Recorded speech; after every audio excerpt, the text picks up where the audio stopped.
right. My name is Justin, and I'm an addict. And I've been actively working the steps in the rooms of recovery since September of 2013, and I'm grateful to be sober one day at a time, thanks to my God, the steps, and the fellowship of other addicts. RICO 12 is an organization with the mission of learning and sharing the similarities of addiction of all kinds and gaining and sharing tools and hope from others who are walking a similar path.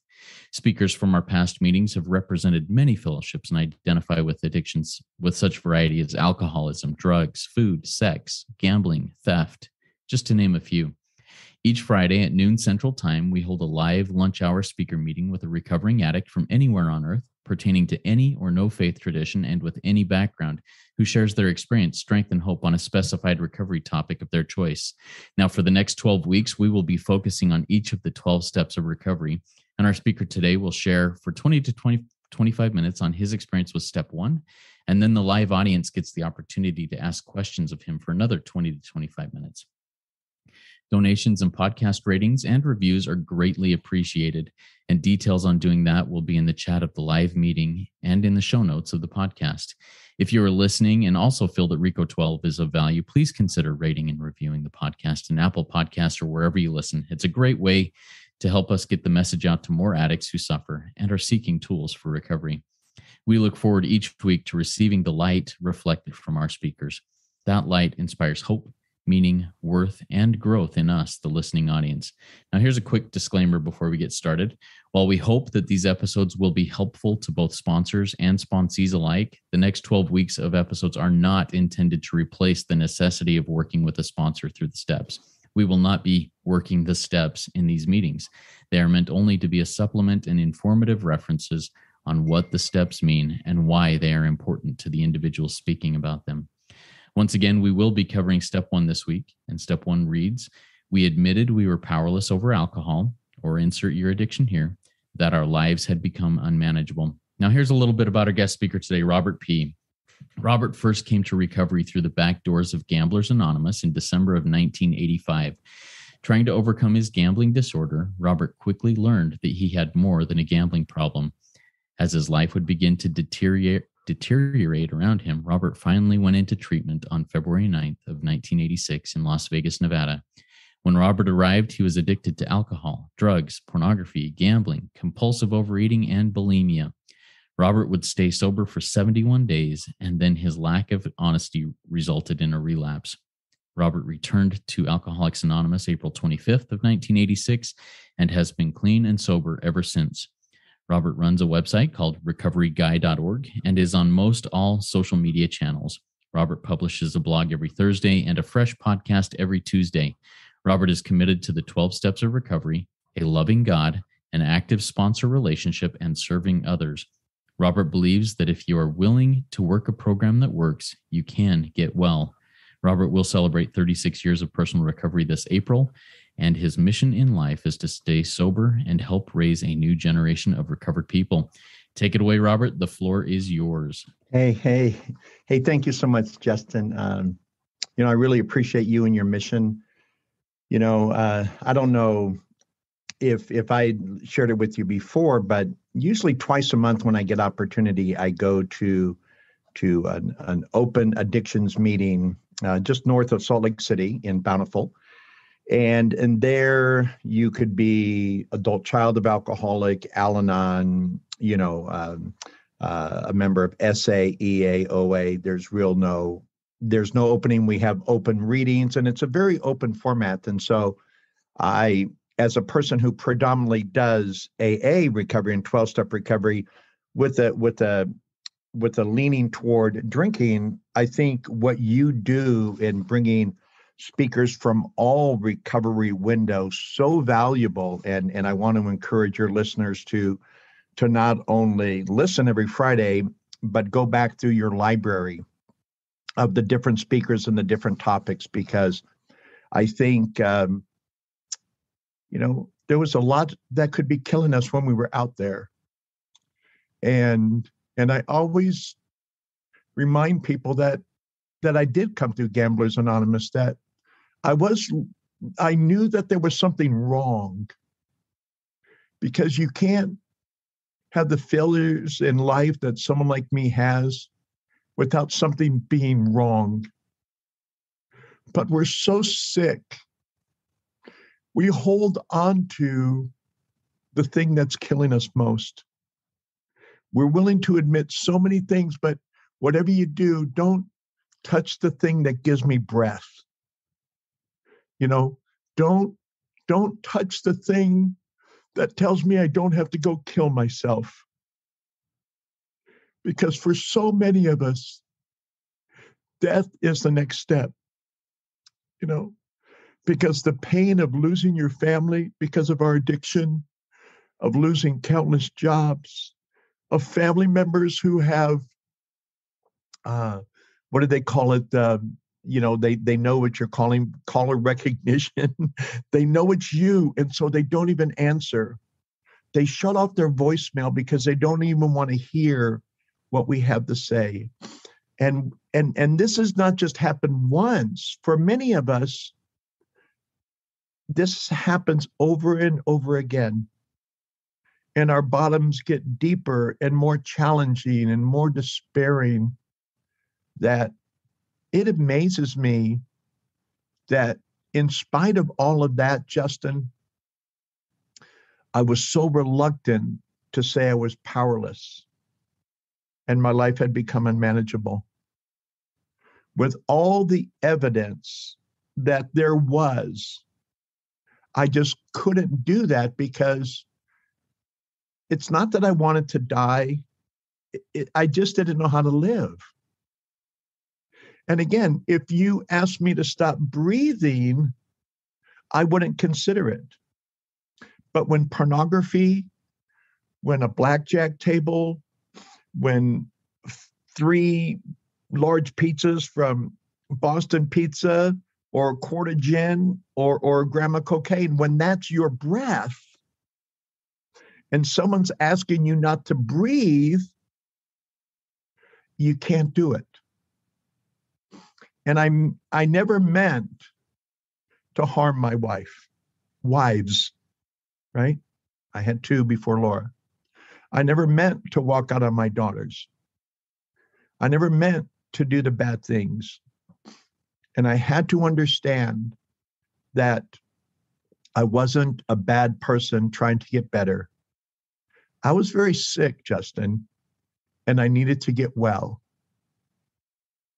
And one morning on February 9th of 1986, I'd got to that place where I looked in the mirror and there were no longer the voices questioning my sanity.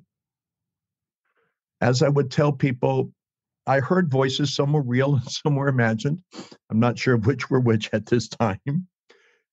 But I remember standing in the mirror and seeing me, and I would hear these voices and sounding like the Tabernacle Choir or the Johnny Mathis Orchestra. They were in my head saying, Bobby, Bobby, Bobby, what are you doing? And it was every person I'd ever disappointed who no longer thought they could help me, and so they had to let me go. And I stood there alone.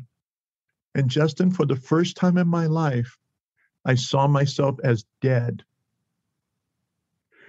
I had just turned 32 years old, and I was going to die. And there was nothing I could do about it. And I will never forget the pain. I will never forget the emotion. And that is why I've been able to stay sober almost 36 years. Because I will never forget that moment when I realized I can't do this anymore. I am going to die if I don't get help. So I went to the Yellow Pages, and for those of you youngsters out there, we actually had a book. It was called Yellow Pages, and you would actually go through them. It wasn't Google on the phone, right, or yellowpages.com. And I started looking under alcoholism, of all things, Justin.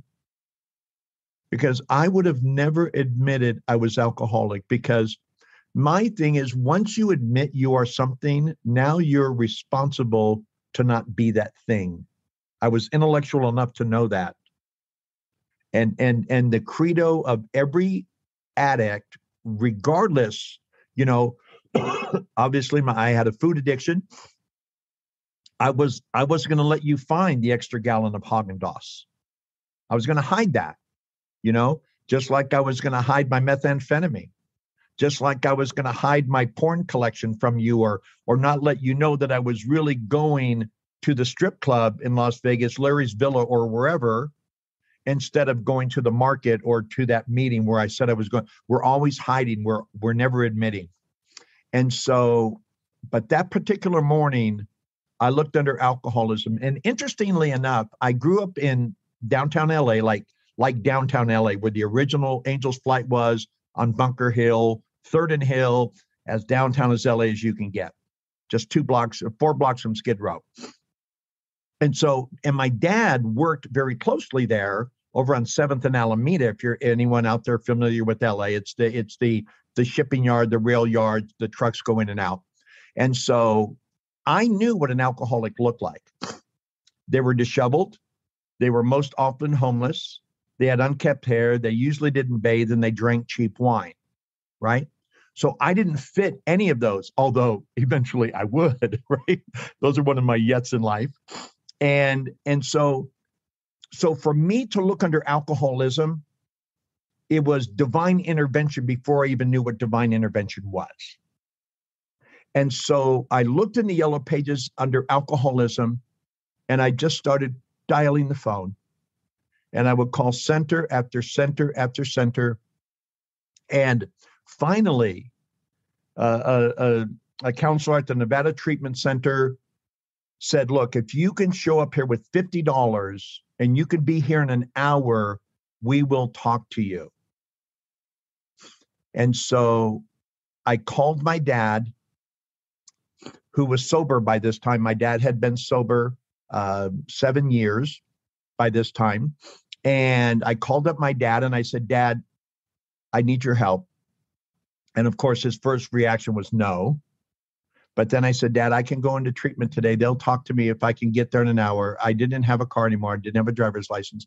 If I had $50 and I'd lost $1,000 the previous night at Davy's Locker due to my gambling condition, right? We come in pretty twisted. And so my dad was there as quick as I'd ever seen him move. And my dad dropped me off there. And that was my journey into recovery. You know, as you're well aware, Justin, in the big book of Alcoholics Anonymous, for those of you who relate, it says we had to admit to our innermost self that we were alcoholic. This is the first step in recovery. And that's what I did in that moment. I didn't know I was alcoholic, but I knew something was wrong, and alcohol had a lot to do with it. And so I went into treatment that day, and that was my journey into step 1 before I even knew that there was a step 1. So I went into Nevada Treatment Center, and I met just a wonderful group of people who I would later find out were actually members of AA as well. Doc Irvin, Tom Bennett, and Steve M.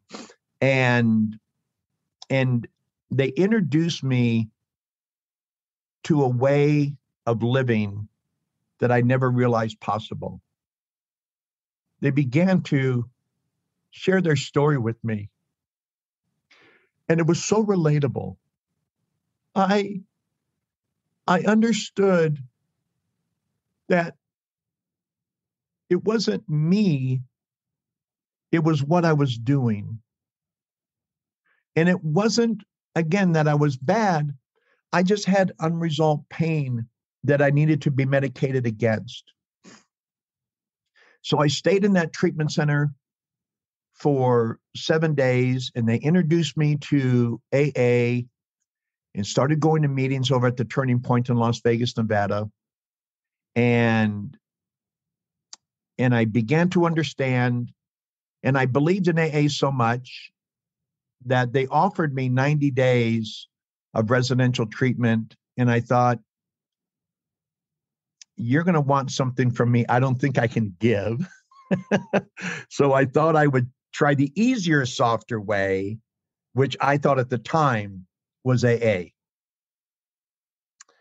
Because I thought, well, if you have me captive, you're gonna expect things of me that I may not be willing to give. And either fortunately or unfortunately, me at the time, I wasn't quite homeless yet. I would become homeless. So I started going to Alcoholics Anonymous and NA and OA.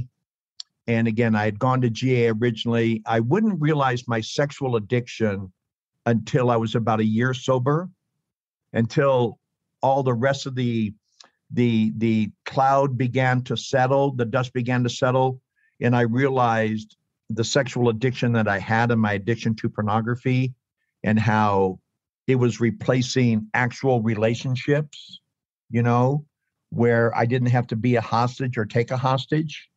There was a sense of neutrality, right? With either the prostitute or the thing that was online. And so or the magazine, there was not a lot online back then. And so I began to work the way I could. And I looked at step one and I knew what it said on an intellectual basis, but a real fear, and I laugh about this now because it's the furthest thing from the truth of 12-step recovery. I really believe, Justin, that if you knew everything about me, you would ask me not to come back, because I was so sick. I mean, I would have intercourse with a girl in the parking lot of my apartment while my wife was waiting for me to bring home milk to my daughters. That's who I was. And I was ashamed. And I could barely face that myself, let alone admit it to my sponsor or someone else in a room. Because you would say, no, we're not here for that. Because I didn't understand what recovery was about. And so I was only a little bit honest, but as I would learn, half measures availed us nothing, right? Rarely have we seen a person fail who has thoroughly followed our path. And I wasn't ready to do that. And so I went back out because the pain, Justin, when you have unresolved pain, a Band-Aid only does me so good. When I had melanoma cancer, my dermatologist, he didn't just say, well, let me just scrape off the top. We'll put a Band-Aid on it and you're going to be fine. He said, no, let's dig a little bit deeper because we need to get at the root of the problem. And it's the same way with step one. So when I went back out, I was trying to recapture that feeling of being an almost, because I wasn't convinced I was going to be a something or a somebody. And I quickly learned that AA really did screw up my drinking.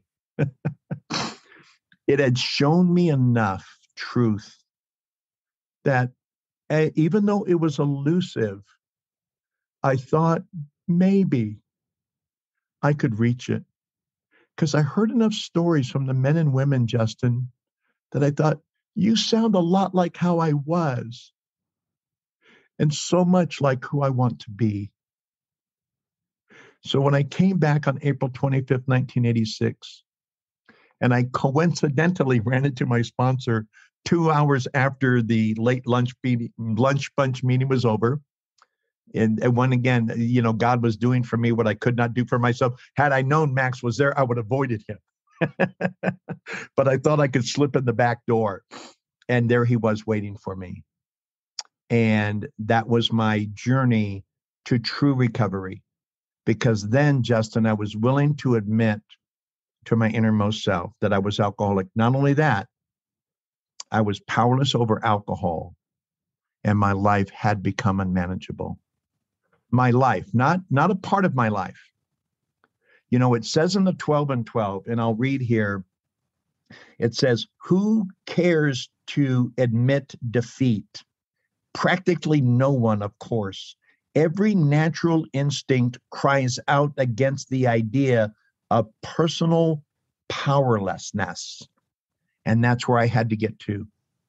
I can't do this anymore.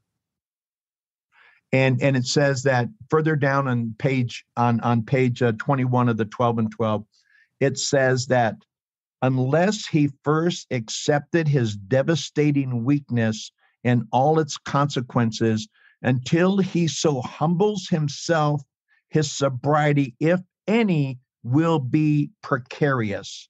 Of any real happiness, he will find none at all.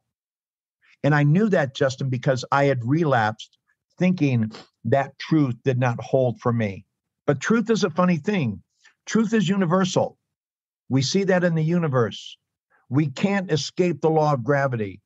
Newton's theory of motion is real.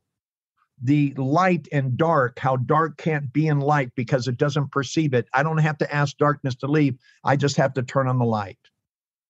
And just like when I was willing to admit I was powerless, that I really didn't know anything at that point, was I ready to take certain steps.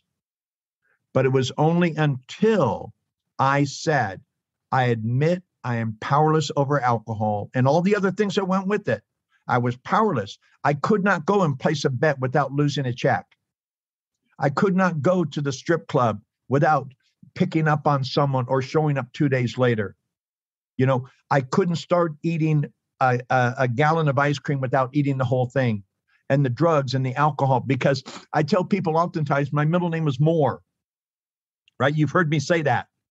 And it was more drugs, more alcohol, more pornography, more medication, because I did not know how to resolve this pain. I was reaching for power that I did not have. And until I was willing to admit I was powerless over alcohol, and my life had not just a little unmanageability, but by my terms was completely unmanageable by anything. And then I realized how much step 2, and I don't want to get ahead because that's next week, of course, but sane people don't do what people who have power do. Or by, you know what I'm saying?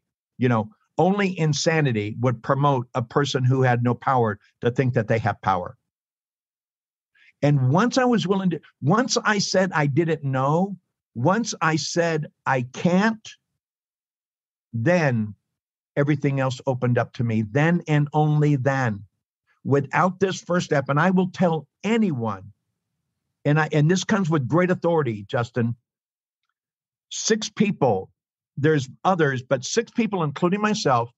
There's Buddy C, there's Slow Will, there's Scott Shields, there's Steve M, and there is Eddie P, and myself. Between 6 of us, we have 235 years of recovery. And every one of us believed the same thing.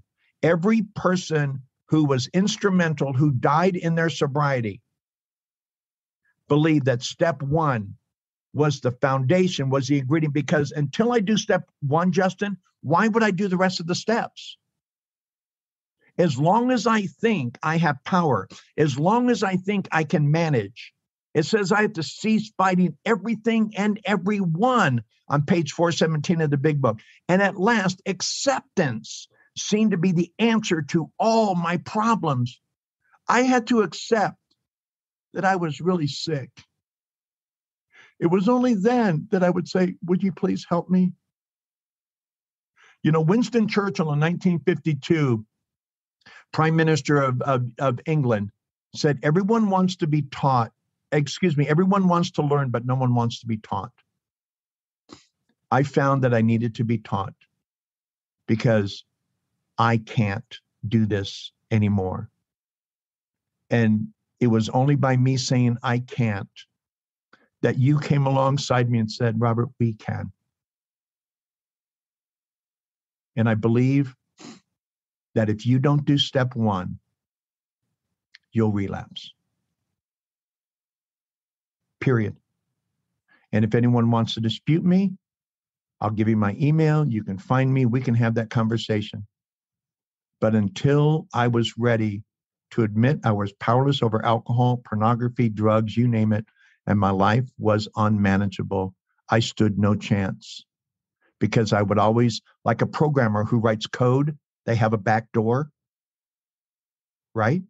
In case they lose their code, they can always go back. I don't have a back door. There is no back door. There is no turning back. And I would never ask someone to climb a ladder without stepping on the first rung. Matter of fact, it violates OSHA principles.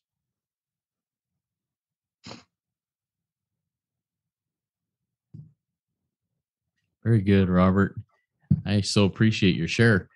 Before we move on to the Q&A, are there any other things you'd like to share before we go into that Q&A portion?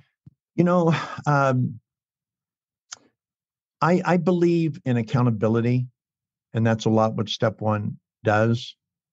I believe in sponsorship. I believe in whatever you're doing, do it to the best of your ability. Every one of these programs works if we work it. You know, oftentimes I will hear people on social media especially say AA doesn't work, SA doesn't work. You know what? It didn't work because you didn't work it. Period. You know, if you're a Muslim, listen to your imam. You know, if you're Jewish, listen to your rabbi. If you're Catholic, soak up every word your priest says. If you're LDS, you better pay attention to your bishop, right? If you're a Baptist, listen to your pastor. You know, if you're the Buddhist network, you better pay attention to some of the historical teachings and philosophical approaches to living that network and Buddha represents. Otherwise, you can't say it doesn't work. You know, I can't put two wheels on my truck and wonder why it doesn't drive down the street. It doesn't drive down the street because I don't have all the wheels on it. You know, so whatever we do it to the best of your ability with accountability. Awesome. Thank you so much, Robert. Now we're going to jump into the Q&A portion of the meeting. For those of you who are here live, if you have a question for Robert, please type it in the Q&A link at the bottom of your Zoom window. It looks like two speech bubbles over the top of each other. I'll get to those, and we'll. I've also written a handful of questions here that I'll be asking as we go along. But I'd like to start off here, Robert. You know, I've heard this said several times before, many times before, that step one is the only step that I need to do perfectly. What are your thoughts on that? Do you agree with it? And if so, or if not, why or why not? You know, thank you. That's a great question. And that's really out of my playbook. I can, first of all, I completely agree with you. I had this great friend of mine, and his name was Pete the Greek. And Pete the Greek at the time was sober about 18 years. He was a crazy valet driver at Caesar's Palace. And Pete the Greek would tell me, I'd say, what step are you on, Pete? And he'd say, step one. And I'd say, what do you mean you're on step one? And he said, Robert, it's the only step you have to do to perfection. Father Martin has a great series, and you can YouTube all this stuff. On step one, Father Martin actually says, step one, and we've heard it before, is foundational to every other step. And he says it much more eloquently than me. Even though I do step one as part of my daily step 10, the minute I think I am not powerless over alcohol is the minute I think I can have one.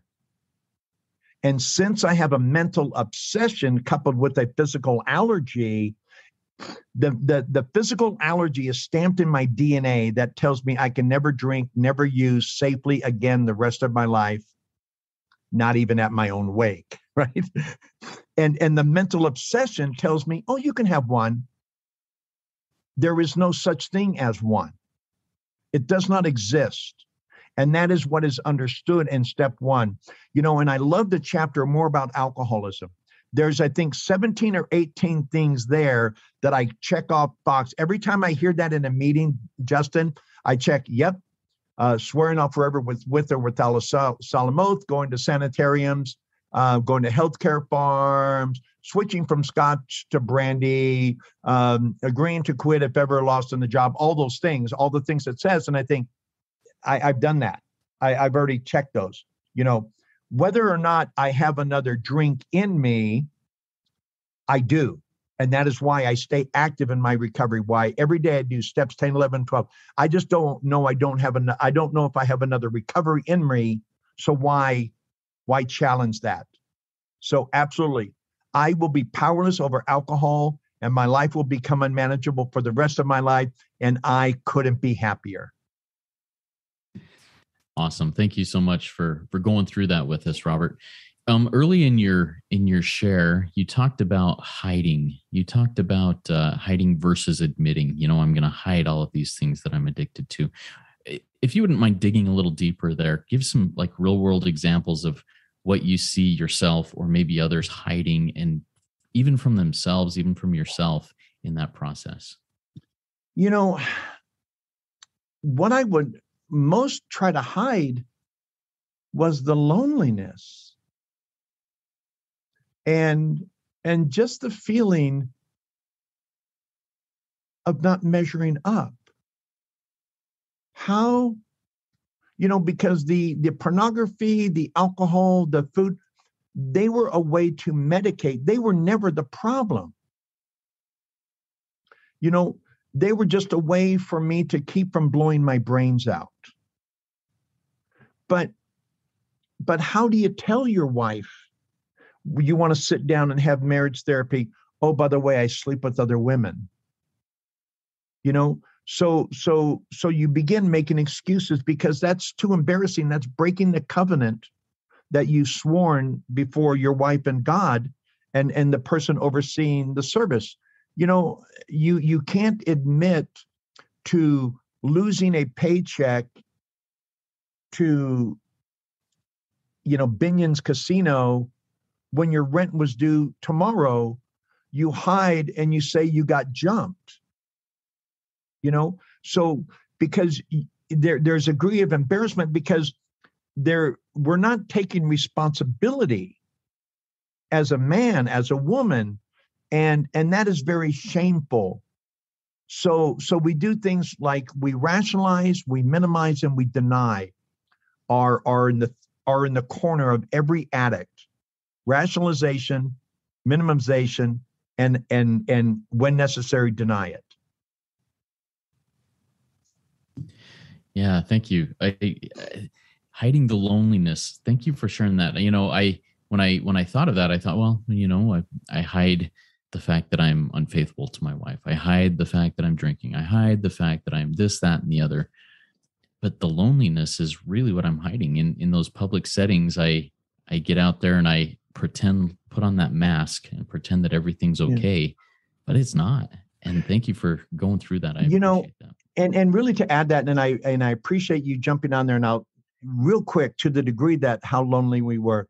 This was back in the mid 70s and I was at the LA Coliseum. Rory Gallagher, Robin Trower, and Jethro Tull were performing. And I remember, and it was just in a moment, and I wouldn't get sober for a number of years, almost 8 years after that, or 14 years after that.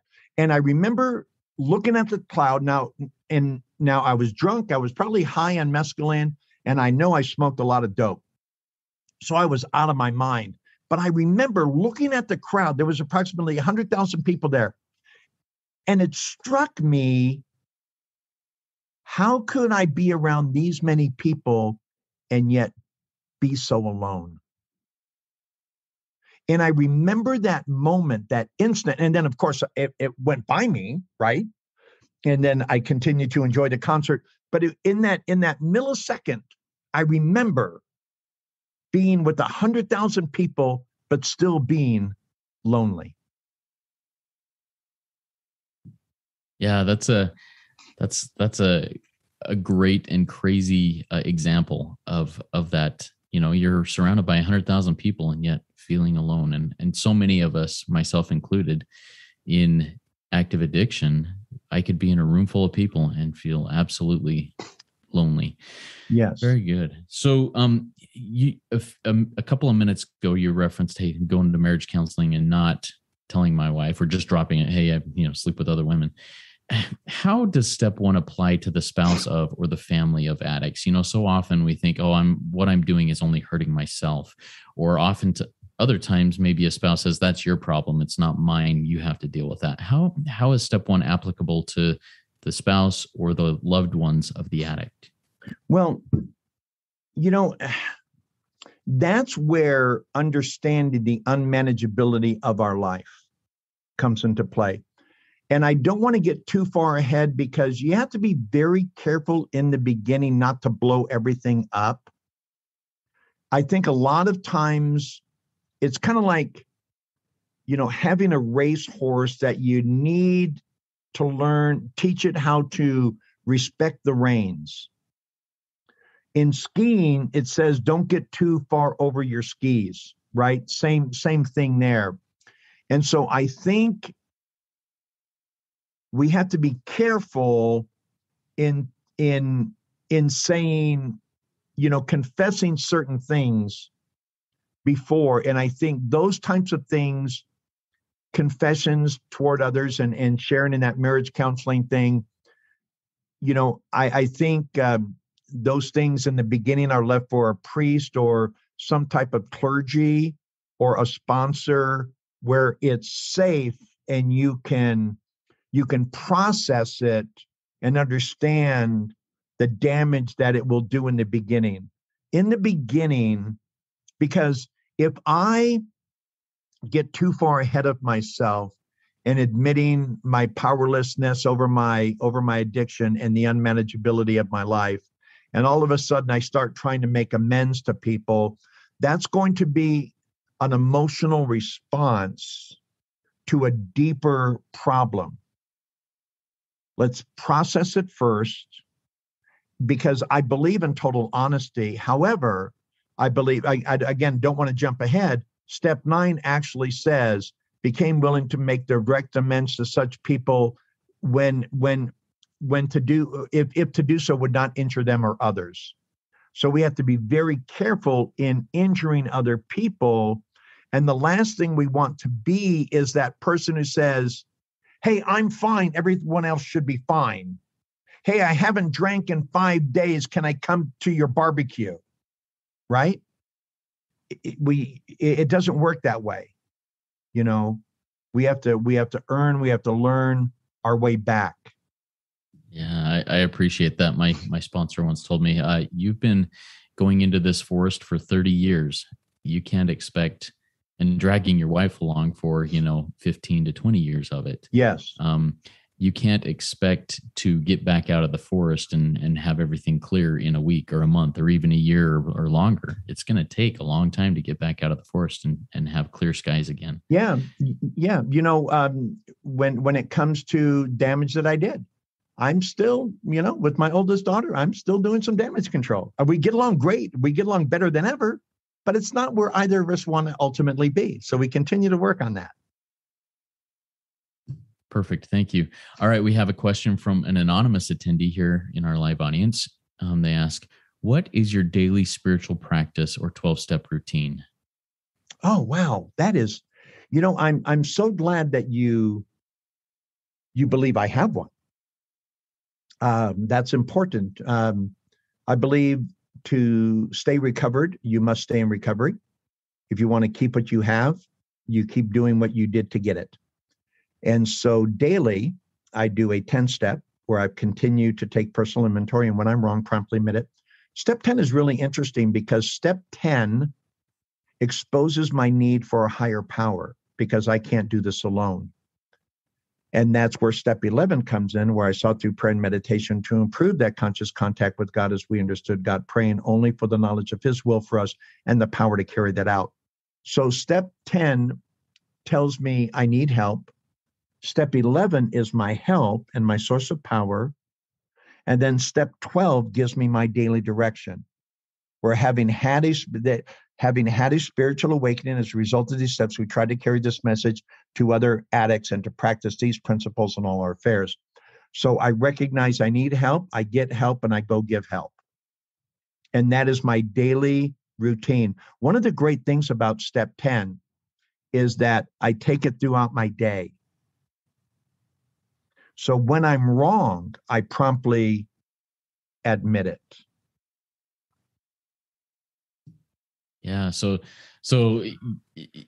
if I hear you correct there, it's not just at the end of the day review thing. While that happens, it could be happening, but it's throughout the day. Oh, look, I just was wrong in this thing that I just did. I need to figure that out, Yeah. inventory it, pray, and go and serve. Go do something about it. Now, sometimes I don't realize I did something at 10 o'clock in the morning till I unpacked my day at 10 o'clock at night. But if I realize I did it, let me tell you an example. This is a true example. I was in a meeting a few weeks ago, and I was offended by the secretary of the meeting, almost to the degree that my ego wanted to walk out. And I thought, no, there's too many people here who know you've been sober a long time. You represent sobriety. You sit your butt down and get over whatever you have to get over, and you can go address this person at the end of the meeting. That's what my higher power said. But that wasn't enough, Justin. When the person called on me to share, I said, before I share, I want to tell you I'm sorry. I gained and I said this in a room of 50 people. I said, I want to apologize. You may not know, but I had a real resentment against you. And what you said offended me. But I was offended beyond that which was reasonable. And I know you didn't mean it that way. So I would just hope that you would forgive me. And I said, of course, man, I forgive you. I said, I appreciate that. Thank you. And then I went on to my share. That's how seriously I believe this, Justin, because had I not done that, Justin, just like step one, if I feel that urge, obviously I overcome that in step 10 because I no longer have to do step one. Step 10 says it's a continuum to take personal inventory. And when you were wrong, admit it. No, promptly admit it. So I promptly admit it. Thank you. The next question I have for you has to do with bringing our bottom up. We hear, we say, I understand that I have to hit my rock bottom. Now, my rock bottom may be higher or lower than somebody else's, but I want to talk about things that I lose. In addiction, and I think this, for me, it sets the foundation for step one of admitting powerlessness and unmanageability of my life. What are some examples of things maybe you have lost in your own life, Robert, or things that you see others have lost that help you see that? And does it help or hurt to compare the things I've lost with the things that other people have lost? You understand what I'm saying? I'll tell you what, Justin, I think that question keeps many people from recovery at large, and it keeps individuals from recovering to the degree that they can, because I believe that in my bag of life are yets. You know what a yet is? Yeah, I think so, but go ahead and define it for us here. A yet is something that hasn't, but has yet to occur. And the only way it won't occur is for me to stay on my path of recovery. One of the things I'm very grateful for, Justin, is that I have this fictitious family, and they're called the Jones family of 5. And as high and as intoxicated and distracted I was going through countless intersections for years, I never killed them. Therefore, I'm never that prisoner that I visit in the local Utah prisons or Adelanto Correctional Facility in Adelanto, California, or in the local jails. I'm not that person. I know they exist because I visit them in prison. And I don't understand why God's mercy spared me from that. but I know that is something that waits for me if I decide that I can have one drink or one drug or going to see that topless stripper at the burlesque is okay, because I will lose my family. I will lose my job. I will lose my freedom. When I was for those of your audience who don't know, I'm actually a certified drug counselor, and I've done DUI counseling in California. And one of the most challenging things was multiple DUI offenders, because these are people who've gotten 2, 3, and 4 DUIs, and yet no matter what they lose, they fail to see the connection between their drinking, their using, the rest of their behavior with the infraction or the penalty they have to face. And raising the bottom was very important to Bill early on in recovery. He actually said, we have to raise the bottom so not everyone who comes in thinks they need to hit my bottom or your bottom or Bill's bottom or Chaz's bottom or Susie's bottom or Wendy's bottom, that the bottom that they're at is sufficient enough for them to say, I've had enough. I remember sitting with this friend of mine named Kirk, and I was about 7 years sober, and he was going through a severe meth addiction. And I went over to his house to do an intervention. And I said, Kirk, if you don't go into treatment, let me tell you what this is going to look like. You're going to lose your house. And this is not rocket science. This is just stuff that happens, right? You're going to lose your house. You're going to lose your business. You're going to lose your wife. And your infant daughter is going to call somebody else daddy if you don't go into treatment. Now, I would have rather been wrong. But sadly, I was experientially prophetic, because that's what happens. Sometimes we think things that people can't see aren't harmful. But you know what? If I'm not upstairs with my 7-year-old grandchild, but I'm downstairs looking at porn, I will never be the person that 7-year-old grandchild or my wife, my significant other, needs attention, needs someone to talk to, share with, have some intimacy, but I'm having a relationship with someone who doesn't care about me and I will never meet. We have to understand what can happen when we don't. And anyone who's relapsed out there and has struggled with their addiction, you know exactly what I'm talking about. Yeah, thank you so much, Robert. Before we close this up, do you have any final words of wisdom, parting shots that you'd like to leave with us? If you're new or relatively new to recovery, sometimes all we can do is just come back. Just come back sober. That's all. And no matter how hard it gets, just come back, because in the beginning, we can't even see the steps because we're just trying to survive. We're just trying to get through a day without acting out in whatever that means to you as a person, whether it's a drink, whether it's a drug, whether it's a porn site, whether it's an illicit relationship. It means so many things to different people. So we all act out in one way or another. So sometimes that's our victory. Well, today I have 3 days that I didn't have to disappoint myself as I disappointed others. So allow time to do what time does. I heard something a long time ago from a person who wasn't even in recovery. And they said that quantity has a quality all its own. And I believe that as we see we can do this one day at a time, we then look at ourselves in a different way. Maybe I do have value. Maybe I can be that good spouse. Maybe I can be that good father. Maybe I can be that good brother or sister or employee. Maybe I am somebody. Most importantly, every recovery program is designed. This may be the most important thing I say today, Justin.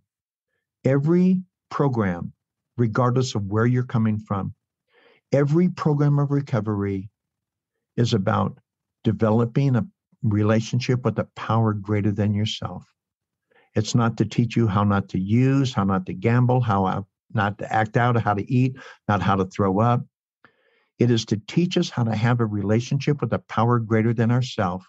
And as a result of that relationship, we will no longer act out. Amen. Thank you, Robert. That was a great RICO 12 weekly speaker meeting for all addicts and those wanting to learn more about addiction and the recovery therefrom. If you have any other questions that we aren't able to get to in this meeting, please feel free to go to rico12.com//forum and join in our community and ask those questions and answer others' questions that may come up. I invite the audience to come back next week. If you have not yet rated and reviewed the podcast in Apple Podcasts, please go do so now. It's a great way to help us work our 12th step, and you work your 12th step in the process and sharing this message with others. Next week, we will be covering step 2, and Sarvi P will be handling that. And she has an amazing story that ranges from Iran to Toronto to California, and it's going to be a good one. Thank you, Robert, for kicking us off here with step 1. Now let's launch off into the rest of our day with the 3rd step prayer. And Robert, if you'd like to be voicer, that would be amazing. No, go ahead, please. Okay. God, I offer myself to thee, to build with me and to do with me as thou wilt. Relieve me of the bondage of self, that I may better do thy will. Take away my difficulties, that victory over them may bear witness to those I would help of thy power, thy love, and thy way of life. May I do thy will always. Amen. Thank Keep you, coming man. back, everybody. It works when I work it, so work it. You are worth it.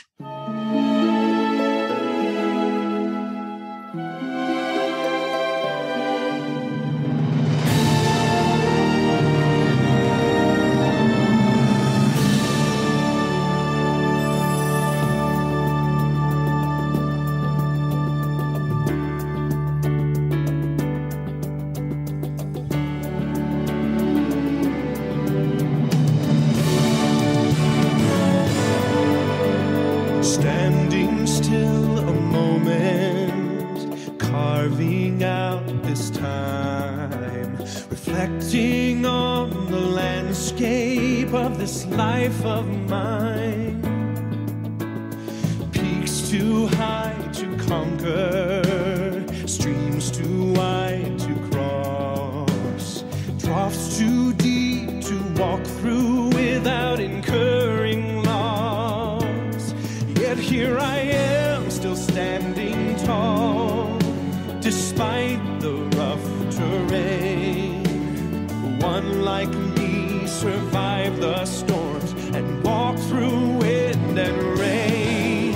Still standing, I will fight the good fight, still searching for glimmers of light, feet still on the ground.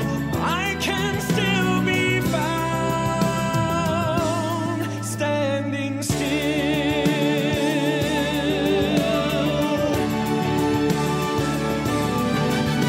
My wings are torn and tattered, but I know I still can fly. I may not soar unfettered, I may not rise too high. Recorded in the book of life and bind it with the seal